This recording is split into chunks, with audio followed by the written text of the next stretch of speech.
ఏమంటున్నాడు అని అంటే, మానవులందరూ మరణించిన తర్వాత వారికి మరొక జీవము, నిత్య జీవమును నేనే ఇస్తాను అని చెప్పి ప్రభువు యేసుక్రీస్తు అంటున్నారు.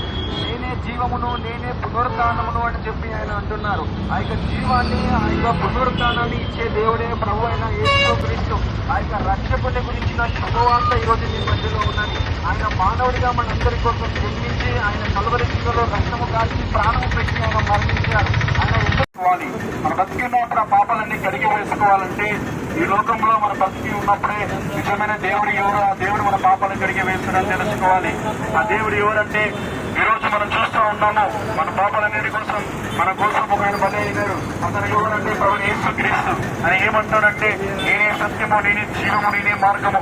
ఆయన దేనికి మార్గమైనాడంటే స్వర్గానికి మార్గమై ఉన్నాడు.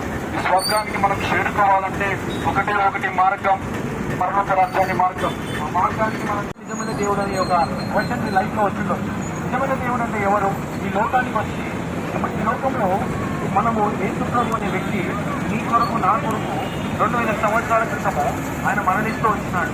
ఎందుకు మరణిస్తున్నాడంటే, మనము చేయడంతో యేసుక్రీస్తు వారు మనందరినీ ఆ యొక్క పాప బంధం నుంచి విడిపించడానికి, నిన్ను నన్ను ఈ పాపం అనే లోకం నుంచి విడిపించడానికి మనకి దిగేంత వరకే టైం ఉంటుంది కదండి.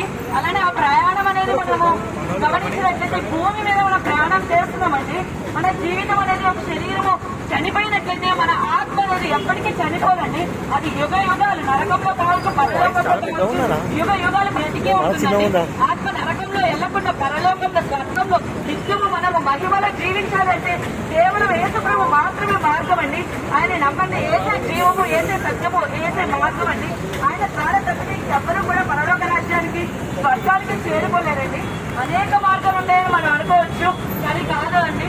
సత్యం అనేది ఒకటే ఉంటుంది కదా, అబద్ధాలు ఎన్నో ఉండొచ్చు, కానీ సత్యం మాత్రం ఒకటే ఉంటుంది కదా. అలానే ఆ సత్యమైన మార్గమే యేసుక్రీస్తు మార్గం అండి. ఒకసారి ఆలోచించండి.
कंटी पाप वाले काशी